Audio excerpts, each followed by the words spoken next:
এক জাররা পরিমাণ গুনাহ নিয়ে যদি কবরে যাই, ওই কবরের দুই পার্শ্বের মাটির চাপ জমিন থেকে 9,30,00,000 মাইল উপরে সূর্য, ওই সূর্যের গরম সহ্য করতে পারো না রে যুবক। গুনাহগারের মাথার উপরে যেদিন সূর্যটা নেমে আসবে, সূর্যের তাপে গুনাহগারের মাথার মগজগুলো ভাতের মারের মতো ফুটতে থাকবে। ওই সময় সহ্য কেমনে করবি? একটা বেতের বাড়ি দিলে সহ্য করতে পারি না। যদি গুনাহগার হয়ে কবরে যায়, ফেরেশতাদের আঘাত কেমন করে সহ্য করব? চিন্তা ভাবনা করে দেখলাম দুনিয়ার সম্মান টাকা পয়সা কিছুই না। আজকে টুপির কারণে, দাড়ির কারণে না খাইয়ে আমরা কেউ মরি নাই, বরং আল্লাহ রাজকীয় হালে সম্মান দান করেছেন, ঠিক কিনা বলো?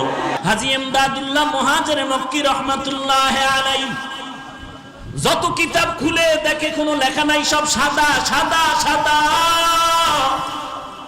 আবার সামনে কিতাব খুলে সাদা, কোনো লেখা নাই।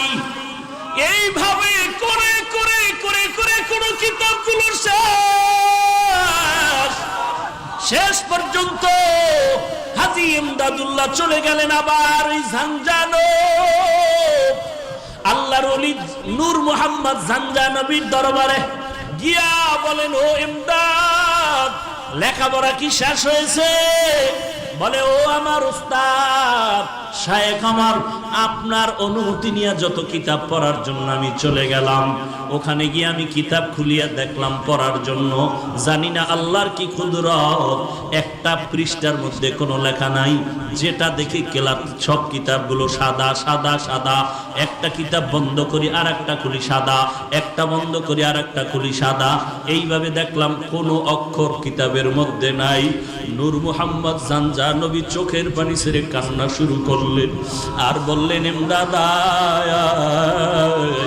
মনে হয় জানো আমার থেকেও তোর মান আল্লাহর দরবারে অনেক বাড়িয়া যাইতেছে। রে ইমদাদুল্লাহ, তোর নাম তো ইমদাদুল্লাহ। ইমদাদুল্লাহ মানে যে আল্লাহর সাহায্য পায় তাকেই তো ইমদাদুল্লাহ বলা হয়। ওরে ইমদাদুল্লাহ, তোর আর পড়ালেখার কোনো দরকার নাই। তোর অন্তরটা আমার মাওলার জন্য এত পাগল, আর লেখাপড়া লাগবে না। আমার আল্লাহ তোর দিলের তামান্নার উপরে আমার আল্লাহ এত রাজি হয়ে গেছেন।